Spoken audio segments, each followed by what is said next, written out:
Sosteniamo da tempo che una politica migratoria fatta bene e senza slogan sarà importante. Il monito del presidente di Confindustria Veneto Est nel giorno in cui nasce il patto di coesione sociale con i sindacati. I tentacoli della criminalità organizzata sull'economia, interdittiva antimafia della prefettura nei confronti di un'azienda trevigiana che opera nel settore dei lavori ferroviari.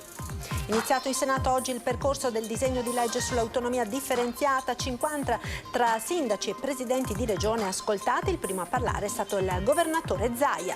Sarebbe stata arrestata perché in possesso di uno spinello l'hostess di Resana in carcere in Arabia Saudita. Il console l'ha trovata in buone condizioni, sollievo della famiglia che ora aspetta la liberazione. Crollo del Ponte Morandi, le parole dell'ex AD di Edizione Mion sono considerate inattendibili dai difensori degli imputati, ma l'ammissione che del possibile cedimento si sapesse già dal 2010 ha scosso l'opinione pubblica. Virali in rete le immagini di una rissa tra ragazzine istigate da un gruppo di coetanei in un parco di Belluno. Il comune, pessimo segnale, ma la città non è questa. Ennesimo maxi raggiro legato al bonus facciate, scoperta sul lago di Garda un'attività di riciclaggio di denaro tra i coinvolti, un commercialista trevigiano già al centro di indagini simili. Domani la prima delle 3 tappe del Giro d'Italia in Veneto, partenza da Pergine Valsugana, arrivo a Caorle, dagli eventi alla chiusura delle strade. Tutto quello che c'è da sapere sulla festa rosa.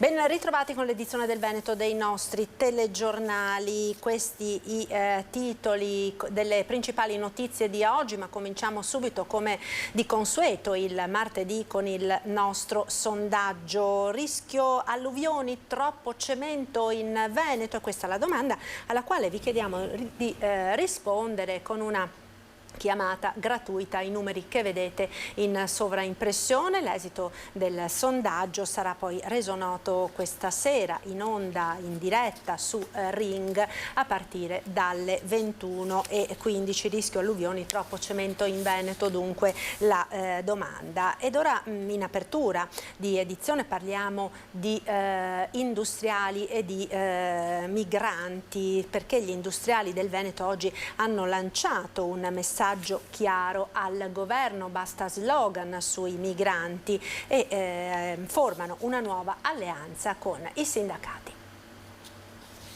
Sosteniamo da tempo che una politica migratoria fatta bene, senza slogan, con accordi mirati, sarà importante. Parole del presidente di Confindustria Veneto Est, Leopoldo Destro, in merito alla mancanza di lavoratori che interessa in modo trasversale il settore manifatturiero e terziario. La sua proposta: pensare ad una politica di inclusione e occupazione con accordi presi già dal paese d'origine dei migranti. Questo al fine di affrontare la desertificazione demografica del nostro territorio, che già oggi partendo dalla provincia di Treviso, specchio delle altre realtà provinciali venete, vede una diminuzione del 30% del tasso demografico. Significa che nel 2030 in Veneto saranno 180.000 le persone in età lavorativa in meno. Il sistema lavoro è in continuo movimento, e quindi le politiche anche di welfare che le singole aziende stanno portando avanti danno una nuova visione del lavoro e del modo di approcciare il lavoro. Quindi l'altra sua proposta: chiedere al governo di mettere a terra il PNRR e portare avanti eventuali modifiche in accordo naturalmente con l'Europa,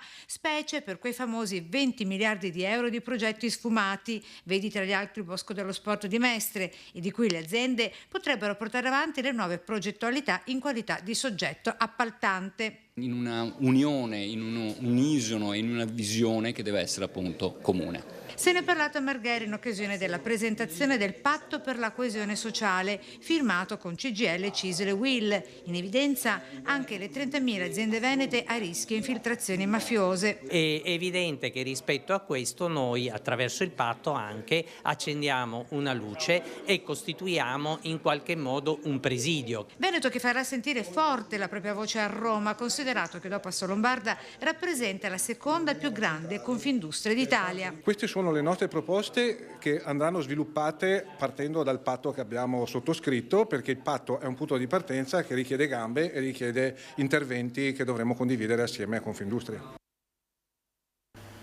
I tentacoli della criminalità organizzata sull'economia della Marca. Arriva nella giornata della legalità la notizia dell'interdittiva antimafia adottata dal prefetto nei confronti di un'azienda trevigiana che opera nel settore dei lavori ferroviari.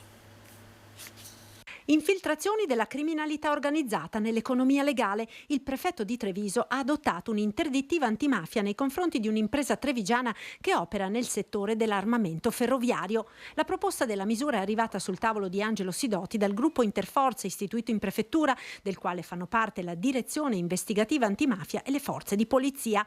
Numerosi gli elementi raccolti dagli investigatori, sintomatici di un tentativo di ingerenza della criminalità organizzata nell'attività imprenditoriale, in particolare consolidati rapporti economici tra l'impresa ed altre compagini aziendali riconducibili a soggetti contigui alla criminalità organizzata, oltre alla presenza tra i dipendenti di numerose persone gravate da precedenti specifici in materia antimafia. Tutti elementi che hanno portato ad adottare l'interdittiva, una misura che, semplificando, impedisce di fatto al destinatario di instaurare rapporti con la pubblica amministrazione. Lo scorso anno nella Marca, come emerso alla firma del protocollo sulla legalità lo scorso marzo in prefettura, sono state una decina le segnalazioni di aziende sospette, a testimonianza, come sottolineato allora dal prefetto, di quanto il tessuto economico trevigiano attiri gli appetiti delle mafie. Questo territorio è già appetibile perché è un territorio prospero, di diffuso benessere, con tante imprese grandi, medie e piccole, e quindi un territorio che è da sempre stato appetibile per la criminalità organizzata.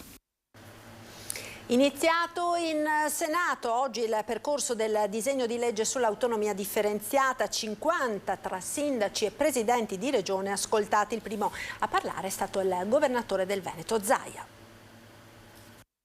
Noi andremo a portare la nostra posizione, che è quella di un'autonomia assolutamente solidale, di un'autonomia che non vuole spaccare l'Italia in due come qualcuno vuol dire, di un'autonomia che non è contro l'unità nazionale, ma un'autonomia che è una vera assunzione di responsabilità. La parola responsabilità torna anche in aula, accanto a modernità e battaglia contro lo spreco. Non abbiamo la fissa dell'autonomia, ripete ormai come un mantra il presidente del Veneto, Luca Zaia, ascoltato oggi in Senato. Portiamo avanti un progetto in cui abbiamo creduto, avendo come unico faro la Costituzione. È Zaia ad aprire i lavori di quello che a tutti gli effetti è l'inizio del percorso del disegno di legge sull'autonomia differenziata di Calderoli. Il costituzionalista Mario Bertolissi, l'ultimo ad essere ascoltato. In mezzo altre 48 persone tra sindaci, presidenti di regione ed esperti. Non abbiamo mai avuto disegni secessionisti. Beh sì, abbiamo sempre inteso che i padri costituenti siano stati chiari fin dall'origine. Se andiamo a leggere la Costituzione repubblicana del 1 gennaio del 48, è una Costituzione assolutamente federalista. La storia a partire dal dopoguerra fino al referendum del 2017. 2.328.000 veneti sono andati a votare, il 57% del corpo elettorale. Il percorso ad ostacoli per la sottoscrizione della preintesa e poi la ringa finale. Chiamiamolo federalismo da oggi in poi, forse qualcuno si adegua di più al processo, perché stiamo parlando di federalismo, forse la parola autonomia qualcuno fa venire l'orticaria. C'è un processo federalista. Ecco, la Germania ha un grande modello federalista. Noi, guardate, se volessimo dire anche da un punto di vista proprio utilitaristico, diciamo così, non abbiamo nessun interesse che ci sia qualcuno in Italia che vada in malore, perché alla fine si rischia che il conto lo paghiamo sempre noi. Autonomia come sfida comune, opportunità per avere un vero controllo di gestione. Poi si chiama autonomia differenziata, più Stato dove ci vuole più Stato, meno Stato dove ci vuole meno Stato, ma non è una frase sovversiva. 13 minuti fiume, poi le domande. Giovedì pomeriggio altra tornata di audizioni con ANCI, ANCE, CGIL, CISL e UIL, Conferenza delle Regioni e Province Autonome e Legambiente. Oltre ai lavori della Commissione Affari Costituzionali del Senato, ci sono anche quelli delle commissioni tecniche, quella sui LEP e quella sui fabbisogni standard. Il caso della hostess di Raisana arrestata in Arabia Saudita, il console generale italiano è riuscito a parlarle nella serata di ieri. La ragazza si troverebbe in cella per uno spinello. Ilaria è in buone condizioni. Le prime parole del console italiano a Jeddah, dopo aver visitato la 23enne hostess di Raisana in cella, hanno aperto uno spiraglio su una vicenda complessa, ancora tutta da definire. La giovane, arrestata a inizio maggio, ha firmato il mandato per avere avvocati locali consigliati dal consolato così da potersi difendere dalle accuse che le vengono mosse. Accuse che lei stessa per prima rigetta. Si tratta di possesso e consumo di droga. L'imputazione tuttavia non è stata ancora formalizzata ed è proprio questo uno degli aspetti su cui sta insistendo la Farnesina. Ilaria sarebbe stata fermata durante un controllo a una festa in villa. Sarebbe stata l'unica donna, forse perché non araba a essere perquisita da alcuni uomini armati in borghese, un'azione molto invasiva, tanto da pensare nei primi momenti a una rapina. Secondo una ricostruzione circolata nelle ultime ore, la ragazza avrebbe avuto con sé uno spinello nascosto nel reggiseno.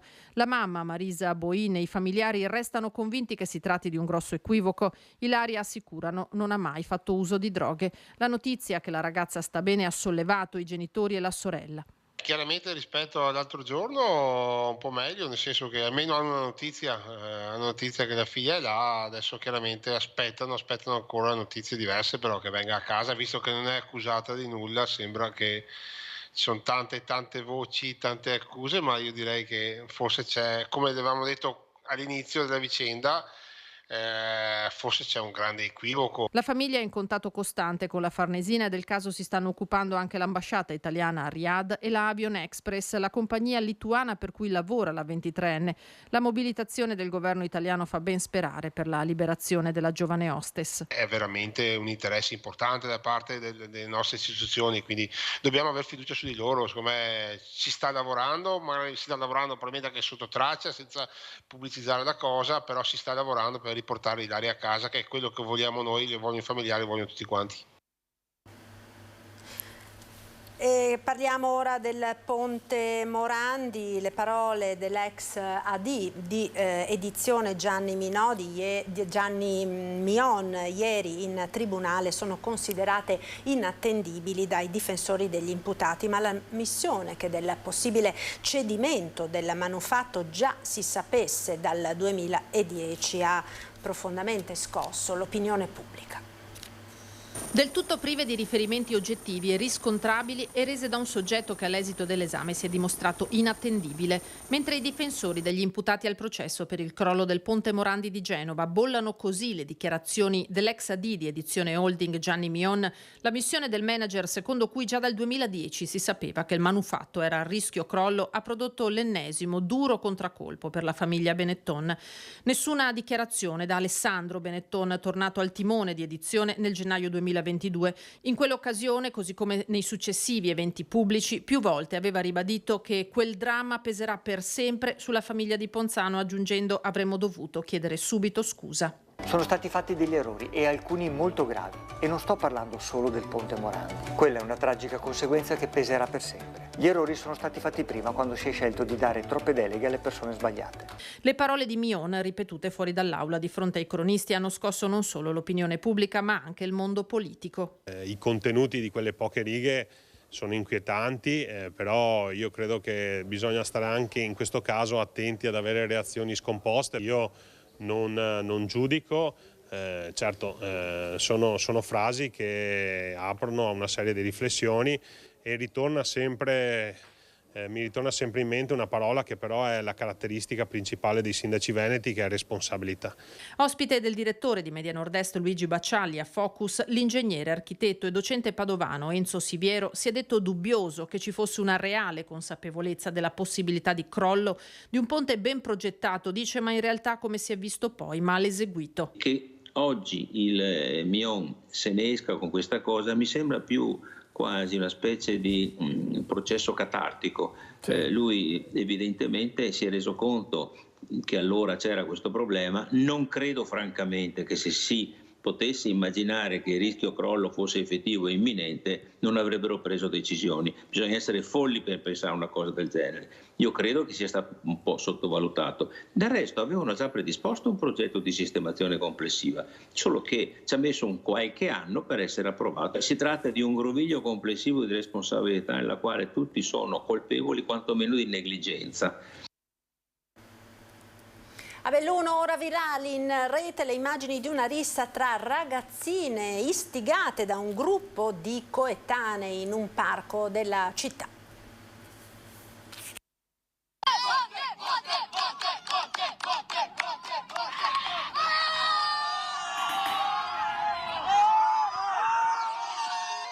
Voi avete visto il video sui social? Cioè, sì.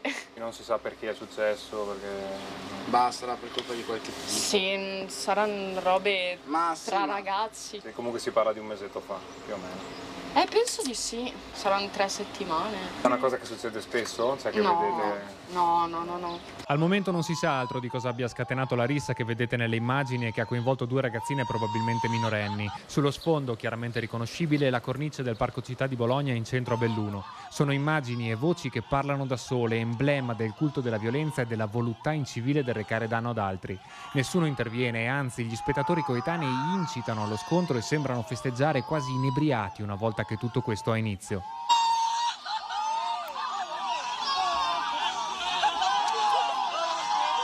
I diverbi, anche violenti, ci sono sempre stati. Quello che invece lascia sgomenti è l'esaltazione di questi ragazzi, il gusto che sembrano provare alla vista della violenza e il condividere il video sui social quasi si trattasse di un trofeo da ostentare.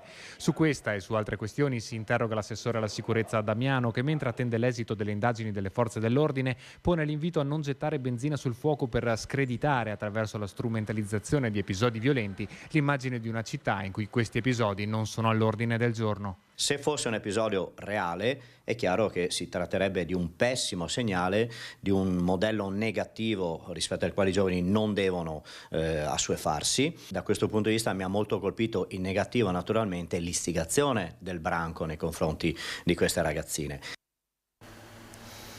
Ancora cronaca, ennesimo maxi raggiro legato al bonus facciate. Guardia di Finanza e Carabinieri scoprono sul lago di Garda una vera e propria attività di riciclaggio di denaro, tra i coinvolti anche un commercialista trevigiano già al centro di indagini simili.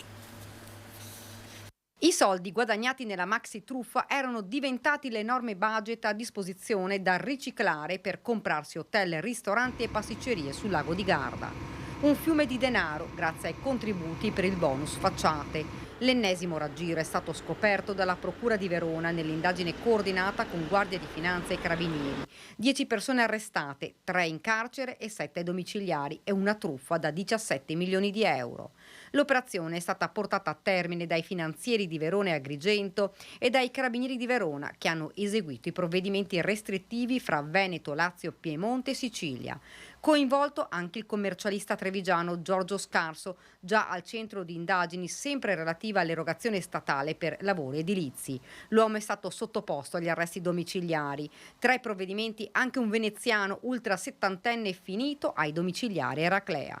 L'accusa nei confronti degli indagati è quella di aver fatto parte di un'associazione per delinquere finalizzata alla commissione di truffe per l'illecita percezione di contributi statali per i bonus facciate, utilizzando crediti fiscali fittizi che poi, una volta monetizzati, venivano reinvestiti nell'acquisizione delle attività economiche nella zona del lago di Garda. Oltre a queste, sigilli anche a conti correnti, altri immobili e auto. Il tutto, tra l'altro, aggravato dal carattere transnazionale, visto che gli indagati avevano operato sia sul territorio nazionale che all'estero.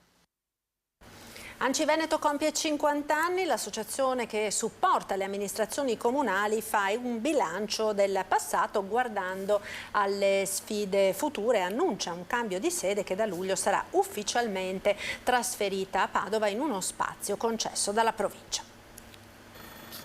La sfida del PNRR, i cambiamenti climatici che segnano il territorio, la burocrazia che frena i progetti, sono i sindaci, il front office dei cittadini, le figure che incarnano il ruolo di collegamento tra la gente e lo Stato, un compito non facile che da 50 anni ANCI Veneto, nata nel maggio del 1973, cerca di alleggerire sostenendo i primi cittadini nelle loro attività. La burocrazia è ancora un elemento molto negativo di questo paese che rallenta i processi, che molte volte crea delle situazioni che sono assolutamente inspiegabili agli occhi dei cittadini, ma i sindaci sono sempre in prima linea a spiegare che una rotonda non è stata fatta perché manca l'autorizzazione, che un canale non è stato messo in sicurezza perché manca l'altra autorizzazione, che i fondi non arrivano perché mancano dei modelli, insomma. Non vorrei che sembrassero delle giustificazioni per i sindaci subiscono la burocrazia e sono coloro che invece vorrebbero accelerare le tempistiche. Oggi su 562 comuni veneti 499 sono iscritti ad ANCI. Guardando al futuro, le sfide sono quelle di garantire sicurezza al territorio mettendolo in salvo da possibili eventi devastanti come quello in Emilia. Riuscire a fare sinergia al di là del colore politico a livello istituzionale, dallo Stato fino ad arrivare ai comuni, per riuscire a trovare le soluzioni soluzioni migliori. E poi ci sono i fondi del PNRR, una sfida non facile, soprattutto per i piccoli comuni che non riescono da soli a gestire i bandi. Siamo super impegnati nell'attuazione del PNRR, nel dare sostegno a tutti i comuni che ci hanno creduto e hanno concorso nonostante le difficoltà di personale. Questa è un po' la sfida e anche quella di far comprendere che la gestione dell'emergenza va programmata, servono fare programmazioni serie e portarle avanti con una semplificazione che non vuole bypassare le regole, ma in qualche modo vuole far sì che per un'opera non ci vogliano quasi 10 anni come serve oggi, quelle di grossa dimensione. Se ci vengono dati i fondi noi siamo pronti ad investirli più che spenderli. Ricordo che proprio ANCI Veneto era stata tra quelle ANCI che in una prima fase dove c'era il timore di non riuscire a fare a tempo ad investire avevamo chiesto di poter mettere in campo anche tutti quei progetti che erano finiti nelle graduatorie ma non erano stati finanziati. Domani il Giro d'Italia in Veneto con la 17ª tappa da Pergine Valsugana a Caorle. Anche la Marca sarà attraversata dalla Carovana Rosa.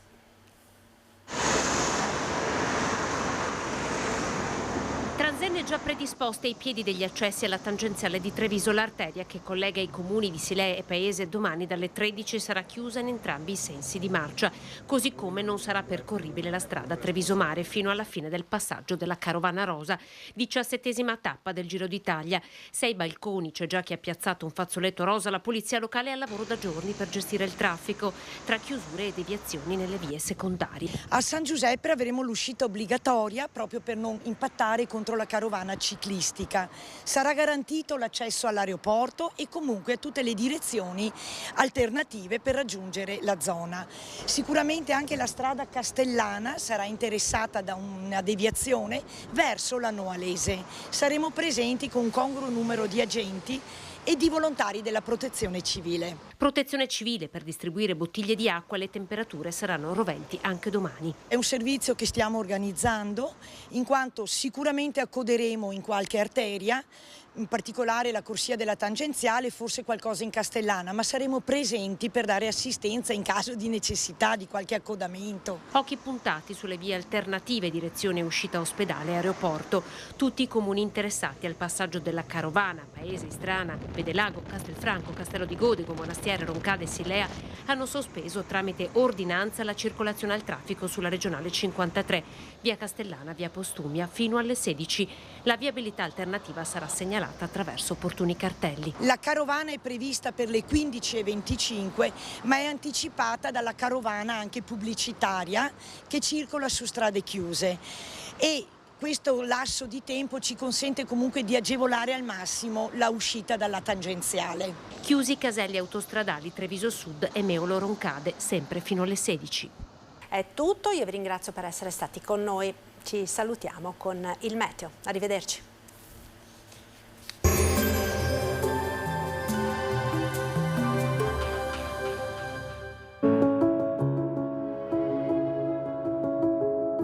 Ad accogliervi sarà Conegliano. Bentrovati al meteo. La pressione atmosferica torna a diminuire, ma il tempo rimane in prevalenza buono sul nostro territorio. Vediamo insieme il dettaglio di mercoledì 24 maggio. Sul Veneto avremo un'alternanza di nuvole e rasserenamenti, ma sole ben presente ovunque. Tuttavia, sui monti nel corso del pomeriggio sarà possibile qualche addensamento associato a locali piogge, probabilmente anche sulle zone pianeggianti limitrofe. Temperature in locale calo, minime tra 13 e 16 gradi, massime tra i 22 e i 26 gradi all'incirca. Spostiamoci ora sul Friuli Venezia Giulia. Anche qui sarà soleggiato con qualche nube in più in corrispondenza dei rilievi, qui con isolati temporali non esclusi anche sulle pianure circostanti. Temperature minime sui 15-16 gradi, massime sui 24-26 gradi. Infine diamo uno sguardo al Trentino Alto Adige, dove avremo tratti soleggiati ma con nuvolosità irregolare e qualche rovescio pomeridiano e serale. Temperature minime intorno ai 13-15 gradi, massime sui 24-25 gradi all'incirca. Dal meteo per ora è tutto, vi auguro un buon proseguimento in nostra compagnia.